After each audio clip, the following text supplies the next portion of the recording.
মৰমৰ বন্ধু দিবাসকল, নিজৰ অঞ্চলতে চাকৰি হয়। টোটাল পোষ্ট 30,000 পদ। ইয়াত কোনো পৰীক্ষা নাই। নটিফিকেশ্যন চুন। অসমৰ সকলোৱে কৰিব পাৰিব আবেদন। আপোনালোকৰ বাবে সেইটো এটা ভাল সুযোগ হয়।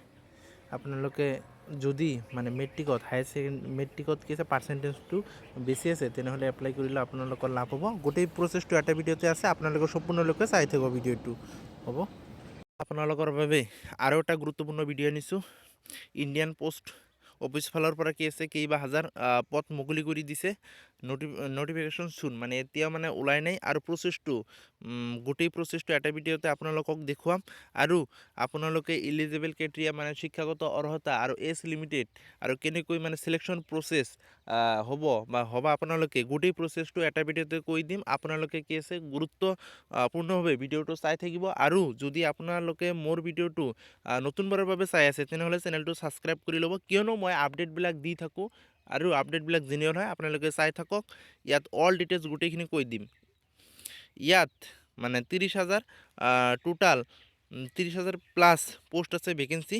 ইয়াত অনলি 10 পাছ। গোটেই প্ৰচেছটো দেখাইছে আপোনালোকক। ইয়াত কি আছে, দ্য ইণ্ডিয়ান পোষ্টাল ডিপাৰ্টমেণ্ট চুন going to release the January cycle notification চুন, মানে এতিয়াও নটিফিকেশ্যন ওলোৱা নাই, কিন্তু জানুৱাৰীত ওলাব।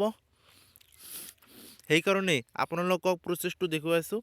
ইয়াত টোটাল পোষ্ট কিমান ওলাব পাৰে এক্সপেক্টেড কৰিব পাৰোঁ, কিন্তু সেইটো 100% চিয়'ৰ বুলি মই ক'ব পাৰোঁ। আৰু নটিফিকেশ্যন ডেট যিটো হয় জানুৱাৰীত এক্সপেক্টেড ইয়াত দিয়া আছে, জানুৱাৰীত 2026 চনত জানুৱাৰীত ওলাই যাব। আপোনালোকে যদি মানে সেইটোৰ অপেক্ষাত আছে, তেনেহ'লে আপোনালোকে ভিডিঅ'টো চাই থাকক আৰু প্ৰচেছটো আপোনালোকে দেখি লওক। আৰু এপ্লাই ষ্টাৰ্ট ডেট যেতিয়া হ'ব, জানুৱাৰীৰ পৰা ষ্টাৰ্ট হ'ব আৰু নটিফিকেশ্যনটো জানুৱাৰীতে আহি যাব। আৰু এপ্লাই যিটো লাষ্ট ডেট ফেব্ৰুৱাৰীত হ'ব, আৰু ৰেজাল্ট ডেট কি আছে মাৰ্চত দিব।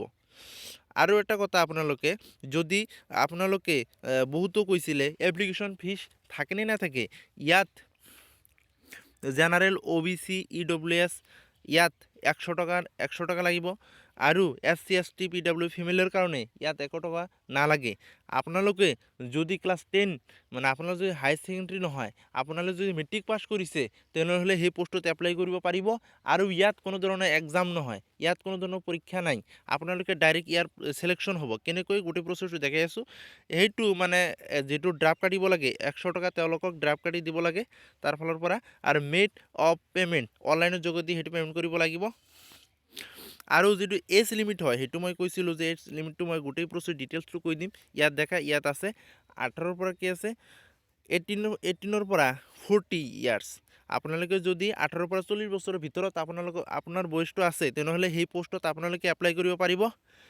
আৰু এডুকেশ্যন যিটো কোৱালিফিকেশ্যন সেইটো কৈ দি আছোঁ আপোনালোকক।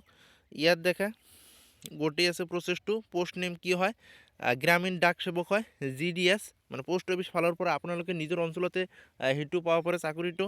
ইয়াত কোৱালিফিকেশ্যন যিটো আছে অনলি 10 পাছ। ভেকেঞ্চি এপ্ৰক্স কি আছে 30,000 আছে, মানে 30,000 আছে ইয়াত। মানে ইয়াত এক্সপেক্টেড কৰি দিয়া আছে, কিন্তু নটিফিকেশ্যন এতিয়াও ওলা নাই, কিন্তু ওলাব। আৰু বেছি কেইদিন নাই, 2 দিনৰ ভিতৰতো ওলাব পাৰে।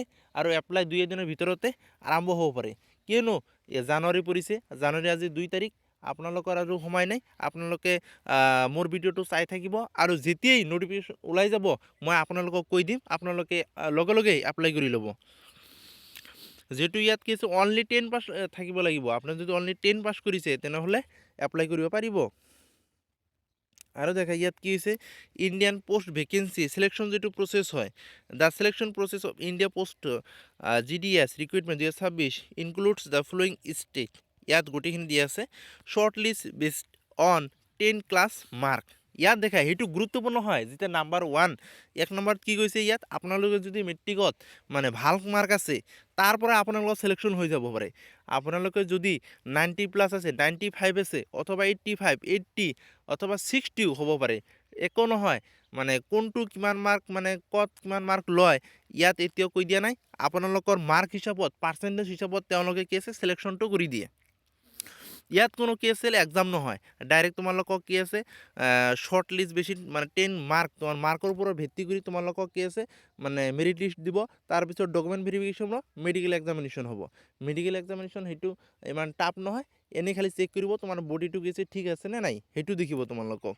আৰু ইয়াত যে কৈছে ক্লাছ 10 মাৰ্কছ আপোনালোকে ক্লাছ 10ত আপোনালোকৰ পাৰ্চেণ্টটো যদি বেছি আছে তেনেহ'লে সেইটোত এপ্লাই কৰি দিয়ক। আপোনালোকে যদি মই ভাবোঁ 50ৰ তলত আছে তেনেহ'লে এপ্লাই কৰি ইয়াত লাভ নাই, কিয়নো বহুতো মানুহে ইয়াত এপ্লাই কৰে আৰু নিজৰ অঞ্চলতে চাকৰিবিলাক পায় পোষ্ট অফিচত। আৰু ইয়াত দেখা আপোনালোকৰ 10 ক্লাছ 10ৰ মাৰ্কৰ ভিত্তিত আপোনালোকক কি কৰিব মানে শ্বৰ্ট লিষ্ট এটা দিব, তাৰ পৰা চিলেকশ্যন মানে মেৰিট লিষ্ট দিব, তাৰপিছত আপোনালোকক মতা হ'ব, ডকুমেণ্ট ভেৰিফিকেশ্যন হ'ব, ক'ত যাব লাগিব গোটেইখিনি প্ৰচেছটো আপোনালোকক ইয়াত মানে দেখাই দিব যেতিয়া আপোনাৰ চিলেকশ্যন হ'ব, এড্ৰেছটো দি দিব। তাৰপিছত মিডিল এক্সামিনেশ্যন হ'ব আৰু যিটো আপোনালোকক মানে লাগে মানে ন'টিফিকেশ্যনটো এপ্লাই লিংক গোটেইখিনি আপোনালোকৰ ডিছক্ৰিপশ্যনত দি দিম, আপোনালোকে তাৰ পৰা আৰু চাব পাৰে। আৰু মোৰ ভিডিঅ'টো ছাবস্ক্ৰাইব কৰি লওক, কিয়নো যেতিয়াই আপডেট মই পাম সোনকালে আপোনালোকক দি দিম, আপোনালোকৰ সুবিধাৰ কাৰণে দি দিম। সোনকালে এপ্লাই কৰি ল'ব আৰু লাষ্টত এপ্লাই নহয় মানে পে'মেণ্টটো নহয়। আপোনালোক ভালৰ কাৰণে কৈ আছোঁ। আৰু যদি ছাবস্ক্ৰাইব কৰা নাই মোৰ চেনেলটো ছাবস্ক্ৰাইব কৰি ল'ব আৰু লাইক কৰি দিব। পিছত অন্য এটা ভিডিঅ' আনিম, হ'ব।